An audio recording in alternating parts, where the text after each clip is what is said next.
I'm Rabbi Moshe Friedman. I'm Shalvie.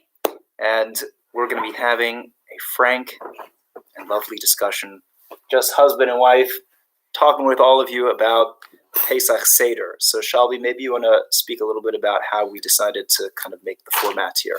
Okay, so firstly, thank you for joining us. Welcome. We decided to go for mint tea instead of wine. Put the kids to bed and very excited to be here and talk things out with you.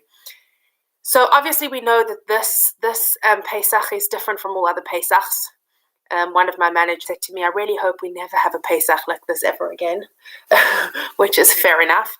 So, one of the things that we've been talking about as a family, and I'm sure many families have been talking about, is ways to cope, ways to get through, and obviously ways to make the Seder meaningful. So one of the things which I think is critical, and I don't know if you're going to agree with me on this one, Moshe, but one of the things I think is critical is and here is our child. Really go to bed now. I'll talk while you make me take. So one of the things which really is critical, I believe, and I think Moshe will disagree with me, is to be realistic in the sense that I feel like so many people are being heroes in the current climate. They're the heroes of the key workers and the people who are going to work and the doctors.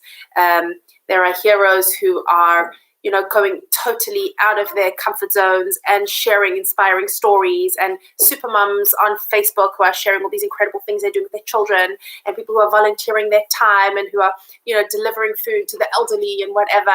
And one of the things which I think is important to recognize or to embrace, and I've realized this over the last 2 weeks, is to just survive is an accomplishment. To get through the day is an accomplishment. And I think we should take that vision in the same way and really apply it to Pesach. Jewish Kabbalistic thought, there are two energies in the world. There's the masculine and the feminine, which is no reflection of men and women. But the masculine and feminine energies, if you will, are two totally polar opposites. The masculine is the one of progress, of working towards, of goal-oriented, vision-oriented, whereas the feminine is one of being, of typical example, for example, is a woman has a uterus where a baby just grows within her, right? That in itself is growth, just that state of being. And I think that this Pesach is going to be the Pesach of the feminine, of just being and being okay with being and being okay with things not being as they should be, and just getting through the day and surviving. Okay.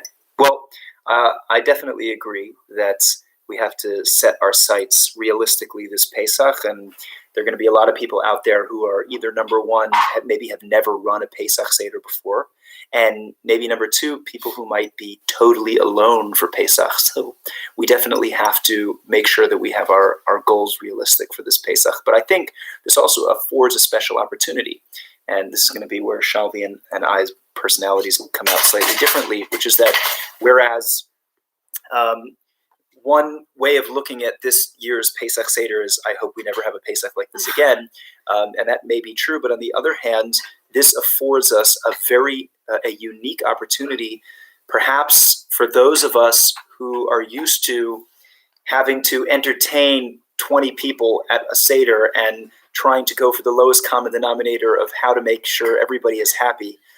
This time you can have something slightly more intimate, something more interactive, and more maybe more reflective.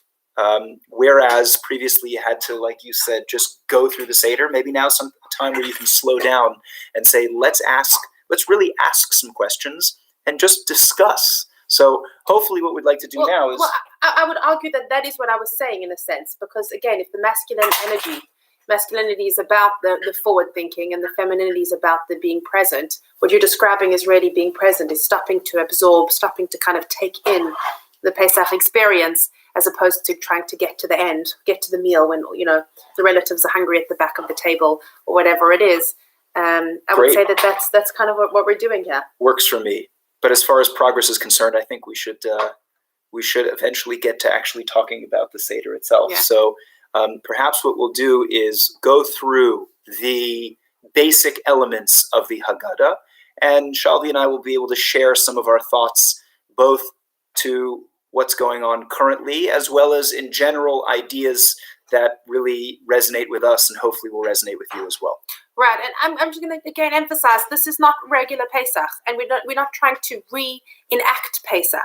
One of the things which for me really resonates about the Pesach story is that on the one hand, we're remembering an ancient story that took place, thousands and thousands of years ago. On the other hand, we're also remembering the Pesach of last year and the Pesach of the year before that.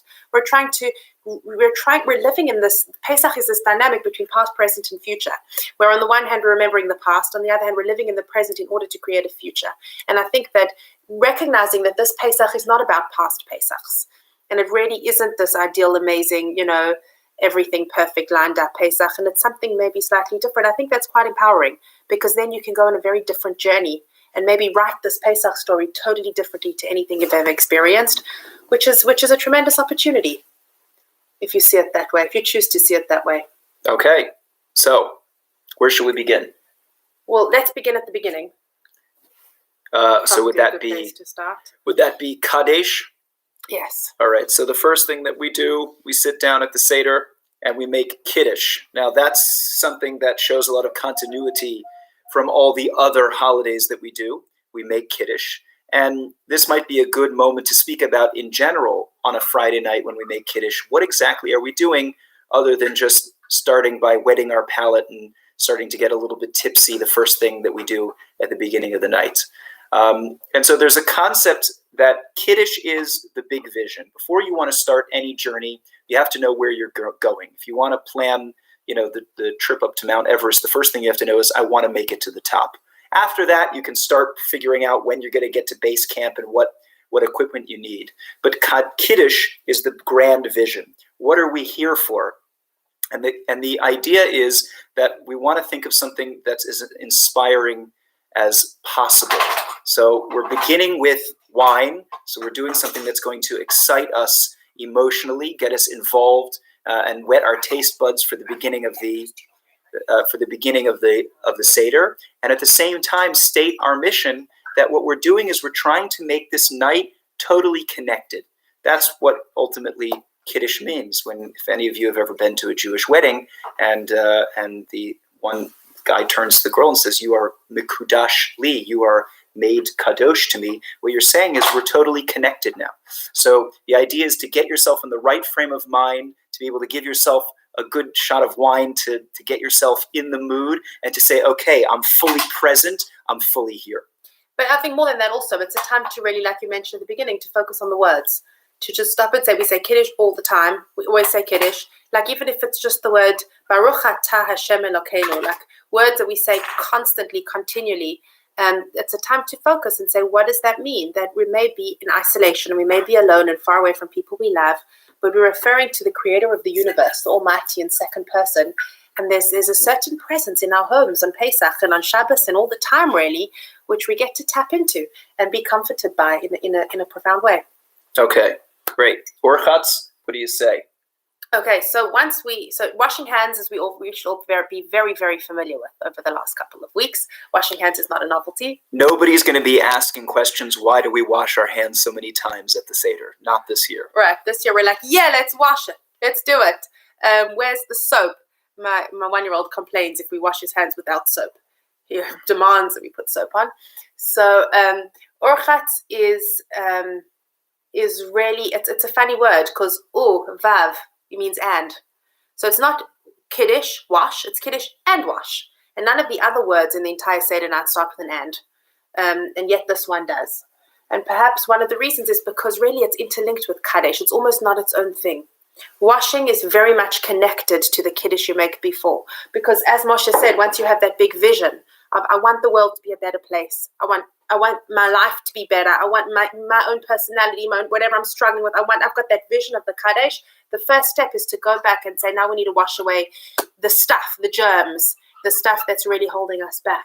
There was this thing I'm sure you all saw on social media that went out, this picture of New York City with coronavirus germs storming down the streets. Did you see it? No. They were massive, the size of minibuses, and they were coming down the street, and there was this big sign saying, if you actually saw them, you wouldn't leave the house, would you?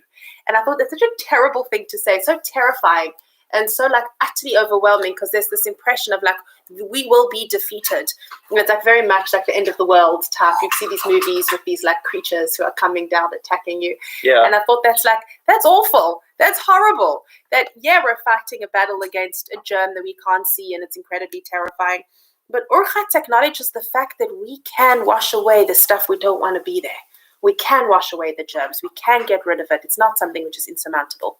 So I'm going to use this opportunity as kind of stream of thought. I was going to mention this a little bit later, the idea that a person has to see themselves as if they left Egypt. And you were just mentioning that there's this meme or whatever it is that says that if you really saw what they were, then you wouldn't leave your houses. And even though you're right, I think that that particular meme might be a very defeatist idea, and that we should be able to think that, yes, we can do things to prevent both coronavirus as well as washing off the spiritual germs of whatever it is that is holding us back. But at the same time, I think one of the unique aspects of this year's Pesach Seder is we normally have a very difficult time connecting to the idea that I have to see myself as if I left Egypt.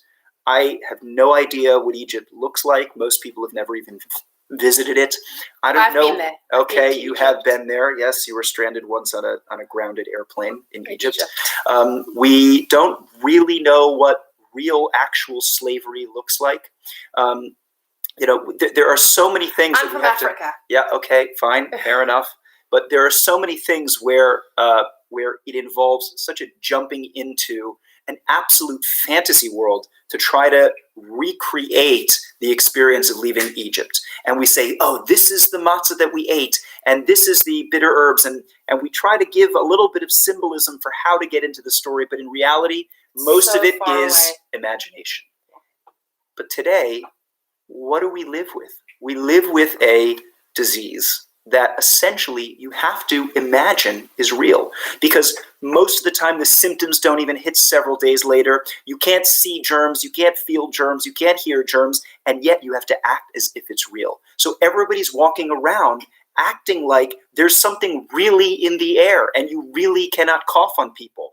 And your imagination is what makes it real to you. The more that you imagine coronavirus to be, if I cough on someone, that's really as if I'm spreading a deadly disease into the air. So too, the more I get into the story of Egypt, the more that I imagine that it's real. So that's what actually makes it real.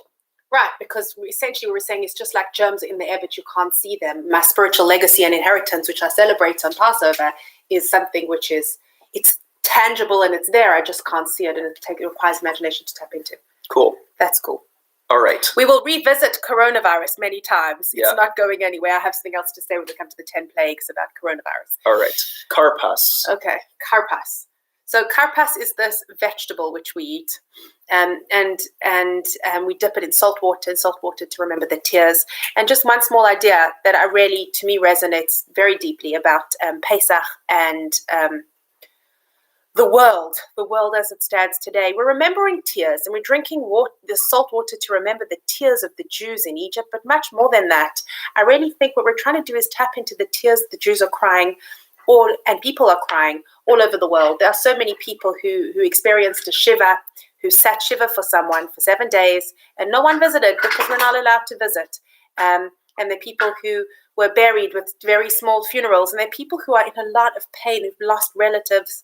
And you have to take a moment. On the one hand, we're trying to tap into the celebration of Pesach, but Pesach has a duality in that it's a celebration on the one hand. On the other hand, it's a commemoration of devastation, and there were a lot of ION words in there, but really... It is a conglomeration of an incredible nation that had to go through glorification and pontification before we were able to reunite with our unification of glorious... Keep it rolling. Yeah. So that really the idea is that we really, on the one hand, we're celebrating our freedom. On the other hand, we're acknowledging the price that we've paid for that freedom and the people who've paid that price for the freedom.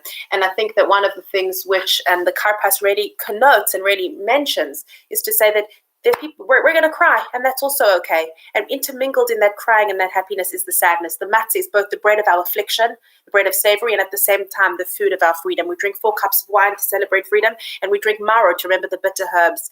We're flitting between the two, and that's something that we really we do mention here also. I'll just say a little bit extra, something that really, in terms of the process of the Seder. So where are we up to? We've just started Kiddush with our big vision. We've done Urchatz. We've washed our hands to say, let's start anew. We now know where we want to go. Let's clean the slate clean, right? Now, when we get to CarPass, so on a spiritual level, what CarPass symbolizes is, so to speak, not missing the forest for the trees. And what I mean is, oftentimes we start with a big vision and we say, okay, now we're going to do everything. No, you have to start with little details. And CarPass, I think, like Shalvie said, how do you evoke tears? So beautiful. Okay, so I'm now going to plug my favorite podcast, Malcolm Gladwell's Revisionist History. He has a fantastic episode where he talks about the greatest music songwriter in Nashville, this country music writer who wrote lots and lots of tearjerkers, really sad songs. And he said, what was the one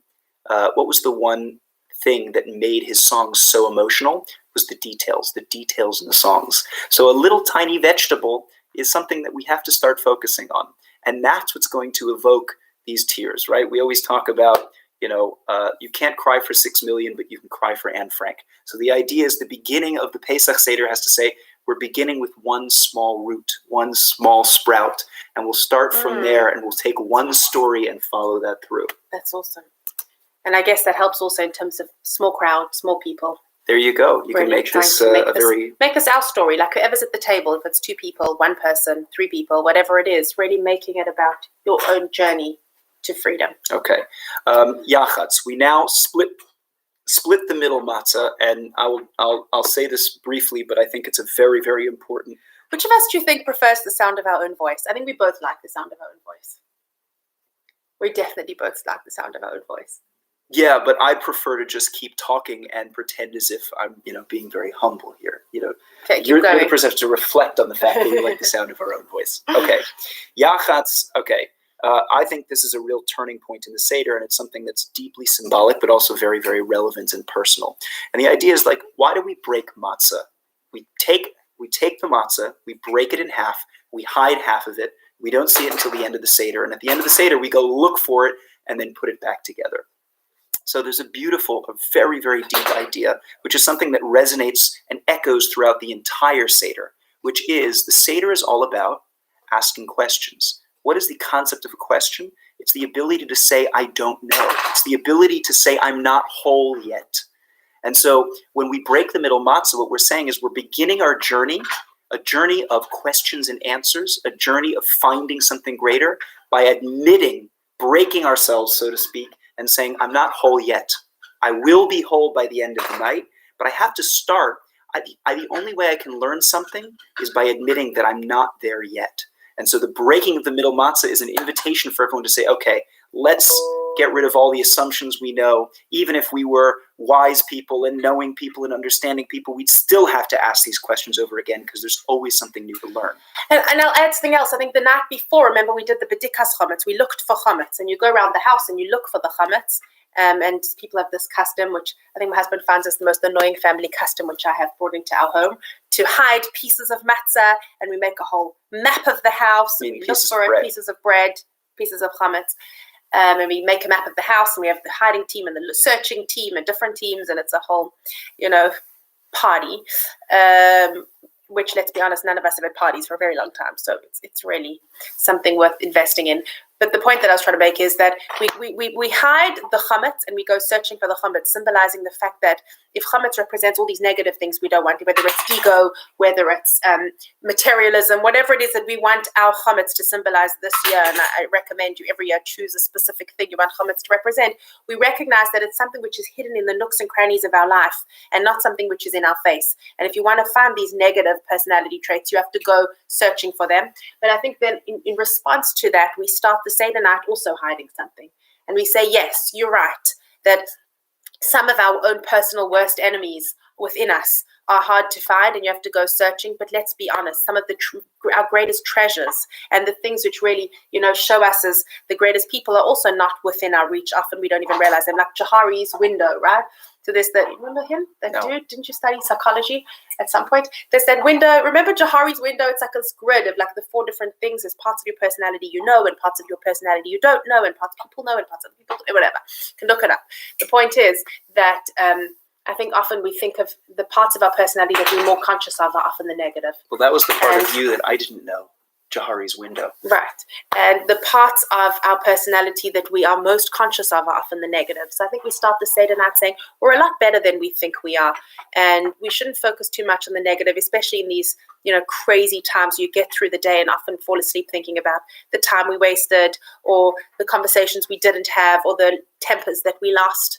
I think there's a lot of good. And we start the Seder night saying we're going to go looking for that good too, the afikomen, the treasure of what it is to the human within each of us. That's something that requires deep investigation too, and maybe the Seder will help us find that. Mm.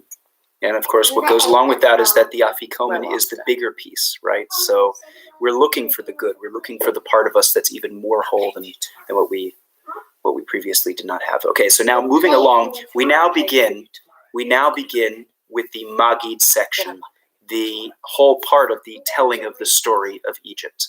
Okay. And that begins with the saying of Halach Manya. This is the bread of affliction that our ancestors ate in Egypt. We're gonna try to keep this another half an hour or so. So we're gonna go as fast as we can through Magid, especially keeping in mind that Magid I think is the area that mostly people have stuff to say. So let's do like one or something. Each grab something. Okay, great. So just to build on what Shalvie was saying before, what we are trying to look for ultimately is the good, the positive of the night, ourselves, right? And in ourselves and in the Jewish people. But what the sages say, and this is a very important part of the Seder, is that the sages in the Talmud said that the way to start a Seder is to start with something that is unfortunate. Start with something that is a bit sad. So we'll see that when we answer all the questions of the Manashtana, why is this night different from all other nights? We give 2 answers. One is that we were slaves in Egypt. We start with the slavery. Another answer is that our ancestors were idol worshippers. We start with something lowly and small. Why? Because when we contrast that with what's amazing and great at the very end, so then the distinction is felt even more. So sometimes in order to get to the good, you have to start from what's negative and unfortunate. So you start looking for chametz and then end looking for the thing. There you go. Very nice. All right. And just one quick thought on halach ma'anya. We say this is the blade of our affliction, and we start. Obviously, people know the first thing we say at the Seder is anyone who's hungry can come and eat. Famously, the beginning of Magid, in the middle of the meal, we're like, wait, whoever's hungry, come in and eat. And I think that's the thing which will be distinctly painful to say this year, knowing that there's so many people who are alone, who we can't invite in to come and eat. Right. So I think that we should at least emotionally open up our hearts and say, even though there are people who we can't invite and eat, and there's so many people all around the world, relatives, strangers, Jews, we want to reach out to have at our Pesach Seder, I think we need to open up our hearts and say we as human beings can't become heartless and can't, live in a sense of insensitivity, and we need to feel sensitive to that and feel the pain of not having those people at our Seder. Awesome. Okay. Next is the 4 questions, which our children have been diligently practicing for the last 2 weeks. Manashtana halayla hazeh b'kol halelos. Do you want to do 2 seconds on it? Yeah, so very quickly, as I said before, Pesach is the night of asking questions, so this is a really important thing. Now, what's interesting about this is that the Talmud says that if you have children, then the children are the ones who have to ask the questions. However, if there are no children, then the adults ask each other the questions. And the Talmud says, if you're the only person at your Seder, if you're all alone at the Seder, which, I used to read this and think, who's sitting alone at a Pesach Seder? And this year, it's really, unfortunately, it's going to be a lot of people. We spoke to someone today. A man who's almost 80 years old. Almost 80 years old, and he said, I'm going to be spending Pesach alone. This is a man who has children and grandchildren, and he's one of the most beloved members of the community, and he's always at somebody's home, and he's never alone. And it broke my heart. Yeah, but he had such a positive spin on it. He said, the good news is, growing up, I never got to ask the first of the 4 questions. This will be the first time I get to ask myself the 4 questions. Now, but what's so interesting about this is that Talmud says even somebody who's sitting alone at a Pesach Seder has to ask themselves the question and answer them. And what that to me means is that, and I think this is something beautiful that we can all do at our Seder, is I think we know a lot more answers than we give ourselves credit for. Today we have a question, we just run to Google to try to answer it. But sometimes if you just sit with the question, there are so many answers that kind of bubble up over time. So really sit with a question, even if you're the only one there, but even if you're with around a lot of other people, throw out a question there, and don't be afraid, like Shalvie said, to just, hey, okay, there's more Seder to get to, but you know what? It's worth spending time on this particular question.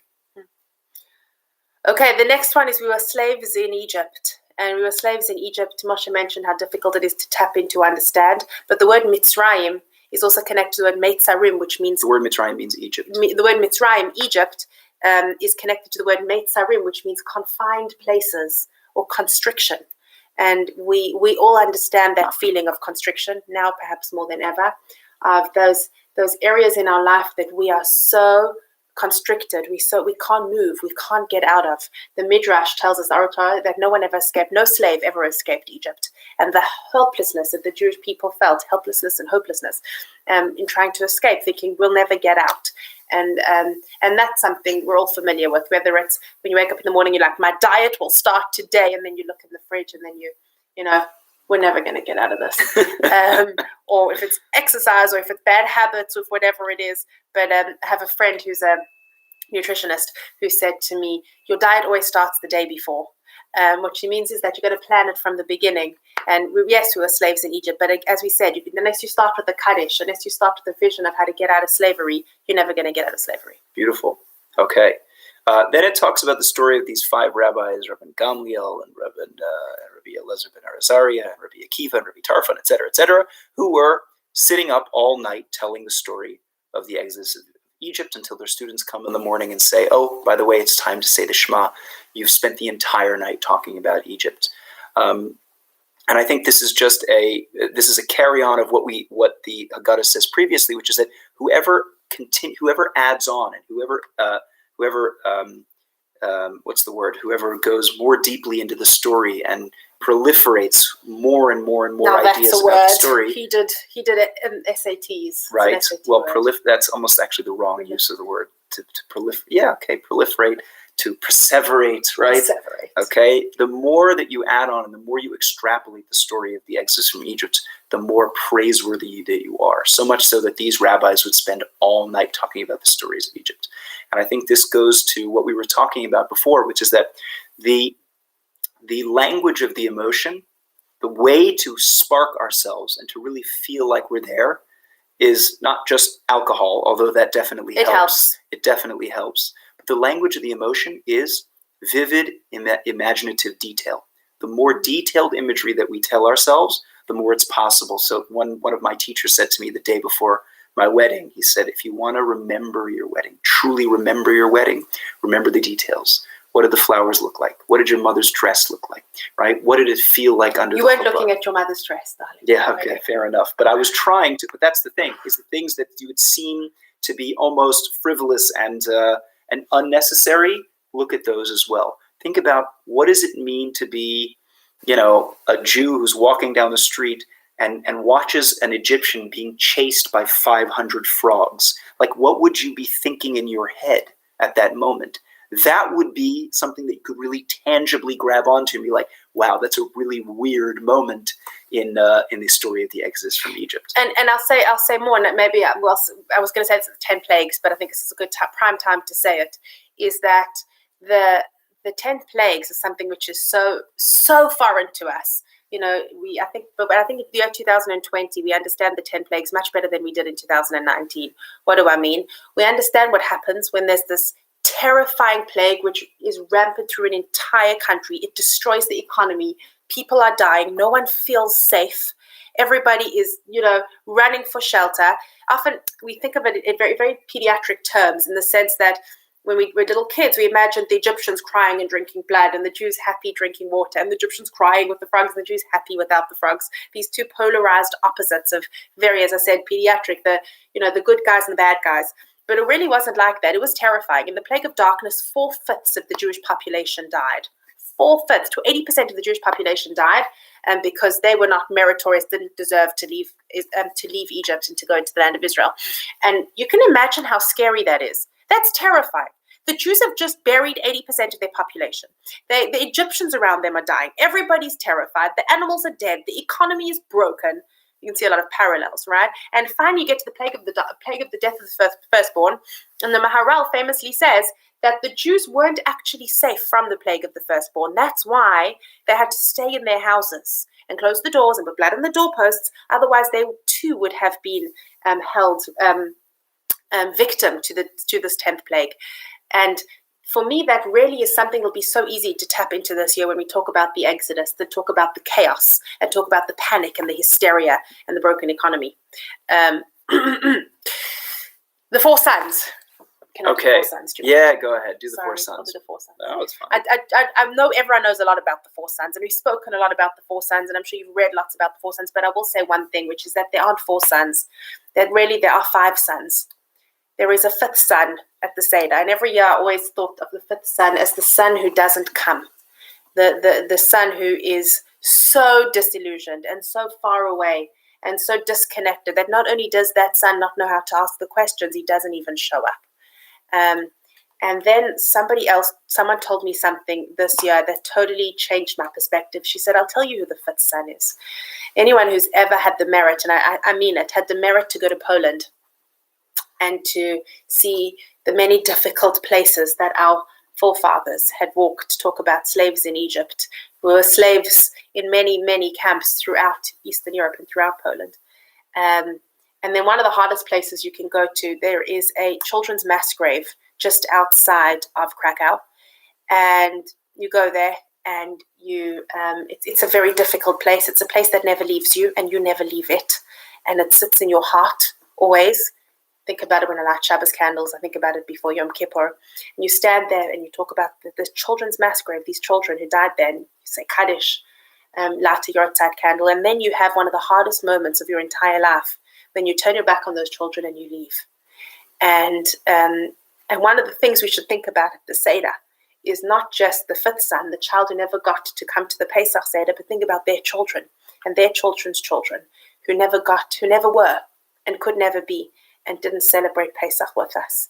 And we have to take a moment at some point and feel that pain in a very, very real way as we go through the story of the Exodus. Again, recognizing the price that's been paid and the pain that's been felt. Okay, beautiful. Okay, so after this point, the Haggadah takes a turn for the complicated. And what I mean by that is that you'll then notice that what's going to happen is it's going to start telling the story of Lavan, the father-in-law of Jacob, and who tried to kill all the Jewish people. And then we start talking about the entire story of the Exodus again, except this time it starts with verses and then begins to extrapolate out. Oh, this verse tells me this, and this verse tells me that, and it gets a little bit complicated. Now there's something a little bit Talmudic, let's say, or midrashic. Now there's something very, very important going on, and there are many people who say that this is actually the most important part of the Seder. Why is this the most important part of the Seder? Because the Seder is about taking the simple part of the story and then looking more deeply into it. In other words, there's always a conscious and a subconscious of what's going on. Oftentimes you'll find that there are Talmudic or midrashic sayings of there's the regular part of the story of what's happening in the Torah, and then there's all the extra stories that are fleshing it out and telling you all the deeper things that are going on. And I think what's important to know here is that perhaps you're following along, perhaps you're not following along with this particular part of the Haggadah. But what's important to know is that the story as it is told is the bare bones essential of the story. What makes it, what gives it depth, what gives it something, what gives it real, volume, is the ability to say that there was something for every piece of information that we're being told. There were 10 or 20 different pieces of information that are not being told, and what one person may have experienced, somebody may have experienced it totally differently. So sometimes we have to kind of open up our perspective and say, like you said, it could be that for one person it was terrifying to be in Egypt at this time. Maybe for somebody else it was like they were sobbing with joy. For another person, they were just merely confused. For a fourth person who was so assimilated that they almost considered themselves an Egyptian, perhaps they were mourning because they saw their economy crumbling. there are so many different perspectives and so many different ways of looking at this story that you have to realize that there are several layers and several ways of understanding it. All right, let's go to the 10 plagues. Okay, you got something? Well, I spoke a little bit about the plague of the firstborn. Oh yeah, there's plagues of the firstborn. Let's keep rolling. Okay, 10 plagues. You guys, I'm sure you'll come up with something good. Bad stuff happened. Throw some ping pong balls at the kids. That was hail. Great. Yeah. Moving on. There is a lot to say about the 10 plagues, but keep being mindful of the time. Now we have Dayenu, which is a fascinating pedagogical tool in coming to understand how it is that we appreciate things. There is truly an act of gratitude that's going on here throughout the Seder. Not an act of gratitude, but a process of gratitude. Absolutely. An act of a process of No, it's a process to get to gratitude. Yes, but it's gratitude the act of processing. Yeah. Well, I think that the point that you're making is that gratitude is not a thing that you just feel. It's a process that you work towards. Yes, 100%. You know what? Why don't you take No, go. No, okay, fine. So one thing I will say is that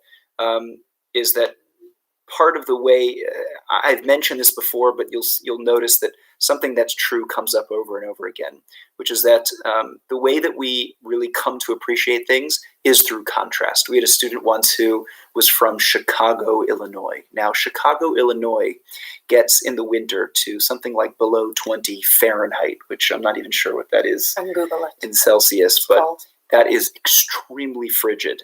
And she said to us a most unbelievable statement, "I love Chicago." And I said to her, "How could you ever love living in Chicago in weather like that?"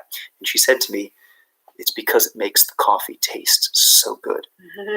Now, on the one hand, that's ridiculous because who would want to live in that just for the coffee? I remember Rabbi saying, that free choice is real because people live in Chicago. Right, exactly. But at the same time, there is a real element of truth to that, which is that we only appreciate that which we don't have. And sometimes you jump from A to 7, right? A to G, and you don't realize what B, C, D, E, and F is in the middle. And so sometimes the best way of appreciating something is to break it down into its component parts. Like, you're trying to get a kid to appreciate the fact that you make dinner. And it's not just the fact that they have a full stomach at the end of the night. Or that you've taught them for the last 2 weeks and taken care of them and fed them and cleaned up after them and been... Okay, gratitude is a hard thing and don't expect it from your children that often. But if you want to get somebody to be grateful for something, you have to say, wow, it was really hard to go shopping and to try to pick out all the food and to come up with a recipe and to stop what you were doing 20 minutes ago and think about the fact that you were going to be hungry 20 minutes from now, et cetera, et cetera. The way that you get people to appreciate things is simply by breaking things down into their component parts. Okay. All right. Now, Rabbi Gamliel's 3 things. Yeah. So Rabbi Gamliel says there's 3 things that you have to mention at the Seder, otherwise you haven't fulfilled your obligation. Pesach, which is the Paschal offering, that was the lamb that was roasted that people used to eat in the times of the temple. Then there's the Matzah, and then there's the maror. What do you got? Well, I want to say, just because in keeping with the theme that I keep saying, that there's this dichotomy of the day. There's the celebration and the really total freedom, and we're living like royalty, and we're leaning to the left. And on the other hand, there's a deep pain for the suffering of the past and the suffering of the present and the challenges of life. If anything, these 3 are, and we're going to eat them together as a sandwich, and a little bit later on, are really sandwiched together. On the one hand, maror is a recognition of the bitterness and the hardship, and we typically eat romaine lettuce because it starts off not so bitter and it gets worse and worse as you go on. And I think the same is true with difficult things. Like quarantine, for example. The first day I was like, we got this. This isn't so bad. This is me 2 weeks later. Wait till you see me in 3 months from now. So that's the maror. On the other hand, we have the Paschal Offering, Pesach, which, apologies to all the vegetarians, but let's be honest, you just get to eat a roasted lamb together and have a party. And that's awesome. And that's a total celebration. Although, just to give a bone, metaphorically, to the vegetarians, this is the only time in the Jewish year where you have to eat meat. So there is not that much mandatory, obligatory meat Moshe would eating. love to be a vegetarian. He would love to be a vegan if I gave him half a chance. I'm South African. We eat meat. Pretty much. And Okay, it's also I'm not easier to complaining cook. too But much, but yeah, okay. ideologically, I understand where you're coming from in terms of, health and society. The class and vegetarian will be next. Yeah. So there's the Passover Offering, which is a family celebration. It's you lean to the left, and then there's the Matzah, which is both in between, a kind of a mixture of the two. And we eat these all together, recognizing that on the one hand there are moments which are starkly difficult. There are moments which are starkly celebration, but really more often than not, they're all kind of intermingled. I'll say one more thing about the Pesach offering. The Pesach offering is something which we very hard to relate to, preparing a sacrifice and sacrificing it. But really, I think I misunderstand the word korban. Korban, sacrifice, is a mistranslation, because sacrifice implies like pain and agony and denying oneself. That's what sacrifice is, right? But korban comes with karov, which means to bring close. The purpose of the korban was to bring people close, bring families close together, bring people close to God. In essence, people would sit down together and enjoy a family feast. It was meant to be eaten together under one roof. So you'd have to calculate how many people it would take to eat the lamb, the number of people take, and all to invite together, sit under one roof, eat it. You're not allowed to break any bones. Again, symbolizing this wholeness which you're meant to experience from it. Not only that, it has to be eaten roasted. So if you imagine if you've ever cooked a brisket in a slow cooker, you would know that it kind of like melts or falls apart if you cook something in its liquids. If you grill something on a grill, it becomes kind of a hard, solid one thing, like a, I can't think of the English word, like a rock, like a whole unit. And really, that's the vision of the Korban Pesach. This Paschal offering is about bringing people together, becoming one unit, being under one roof and experiencing a sense of unity and togetherness. And that can be achieved this year on Pesach, because even though we're all alone, we're all alone together. There are very few people who are together. And there's something that's very uniting about our experience of isolation. I want to jump now at this point to the part that most people look forward to the most, which is the eating of the food, right? We've now just spoken about all the different symbolism of the different foods. And now it comes time to another cup of wine, then the matzah, then the maror, then making the matzah maror sandwich. And this is really the moment where we get to embody and actualize all of the different concepts into food. This is called experiential learning. Experiential learning. Now, what's interesting is there's two things. Number one is that the experiential learning we do is specifically through food, which I find to be a fascinating thing. Jews are obsessed with food, and not just the fact that your Jewish mother wants you to eat all the time. If you look, food permeates religious symbolism from the very beginning. If you can remember the first story of Adam and Eve, what were they supposed to do and not supposed to do in the garden? Eat and not eat. It's all about food, baby. So what is so important about food? I would very obviously a very, very deep idea, but I'll say it very quickly. The idea is... He's saying obviously because he only says deep ideas. No, obviously because anything that has a deep, deep theme that you see over and over and over again is going to have very significant undertones. But let's just put it this way. There's one thing that you have to do every day, all the time, and it really defines how you approach all of life. If you think about this, there's two ways to eat food. You could eat food as something where you're just shoving in your mouth because you feel a rumbling in your stomach and you know that you have to satisfy that craving, and probably by the end of your last bite, you've forgotten the fact that you were even eating food because you were watching something on your phone as you were eating, and it's a total non-experience. It's just trying to get to the end of the food. There's another way of eating food, which is a deeply present way of eating food, which is to say, why am I eating this food? What's the food for? Is it just to satisfy a craving, or is it to go through a whole process of, wow, there was a lot that went into this food. This food is incredibly tasty. Start to smell the food, taste the food, look at the food, and think about all of the things that go into the food. Either the food is using you or you're using the food. The fact is that when we stop and say, this food that we're eating tonight, we're meditating on the food. You make a blessing over this food. You make two blessings over the matzah. There has to be an ultimate intention of what you're eating right now. This is not just a cracker. This is on tasting the the fact that we didn't let the dough rise. I'm tasting the bitterness. I'm tasting all of these experiences that I'm supposed to have. This is really supposed to transform everything that we do in the very most basic element of what it means to be a human, which is simply to eat. Yeah. Okay, let's talk about Safon, the Afikoman. So I think that I realize we're going to run out of time eventually. We have about 9 minutes left. But the Afikoman is an interesting thing.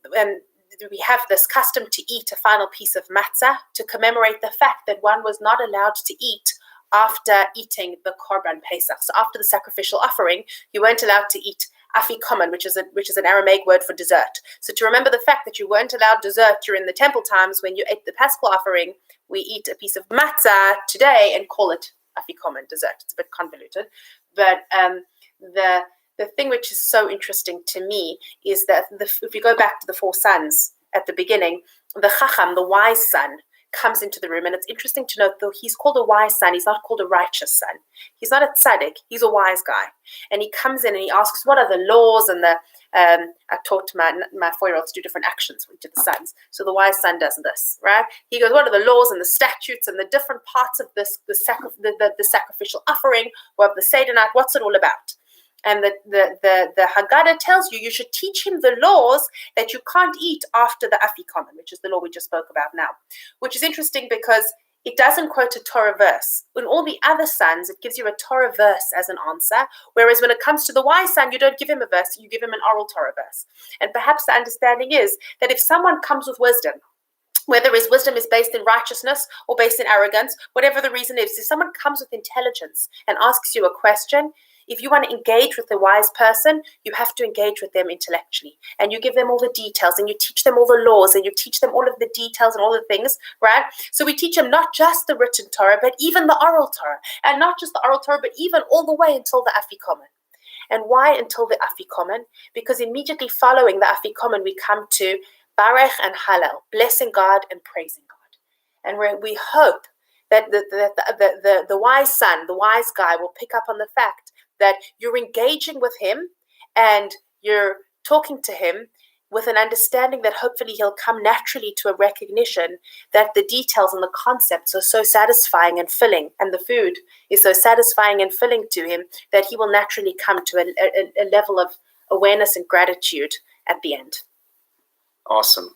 And then that brings us to kind of the end of the Seder, where this is also Shalvie's favorite, especially Shalvie's family, really get into this part, which is the singing.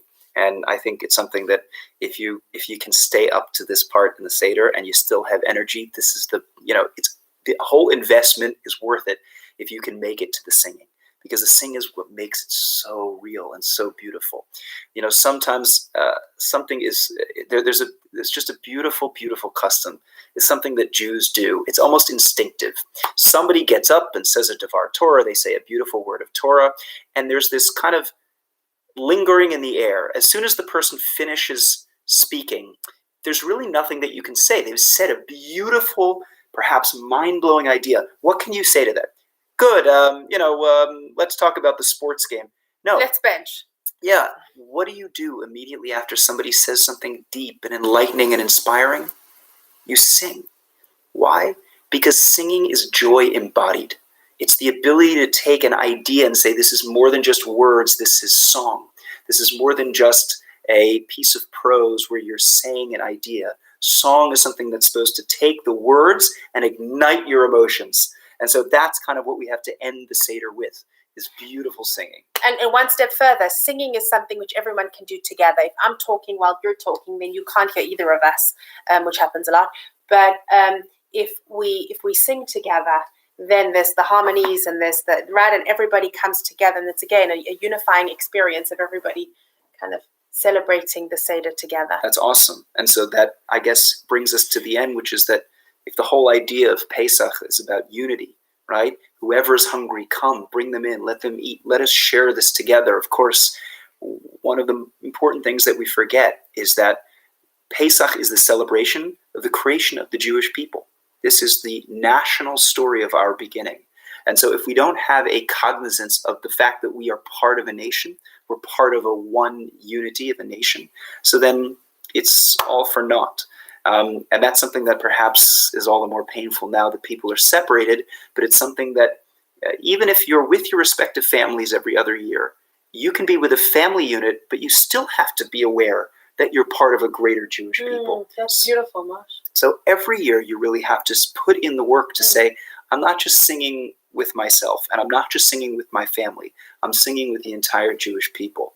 And I think that that's such a beautiful way of ending the Seder, is to say song is that which allows people to sing different parts. Everyone's got a different part in the symphony to play. But if we're all playing together, then that's what makes it sound as beautiful as possible. That's beautiful. Thank you for joining us. And with that, now Shalvie's going to reenact Chad Gadya. If you subscribe the goat sound and the dog. My family, each person does one of the animal sounds in the story. It's very amusing. With that, we will please subscribe to the Aish YouTube channel and to the Aish Facebook page so you can get more content. We have some great Pesach stuff out there. Also, I see Rabbi Strom asking to show what we have done with our kids. Visit our Facebook pages. Maybe we'll put up, we made a music video with our children. Oh yeah, we're going to make that public. Okay, so private message me or my husband and we'll share with you our kids' music video. It's hysterical, if I may say so myself. And have a wonderful and a happy Pesach. Yeah. Chag Sameach, everyone. Chag Sameach.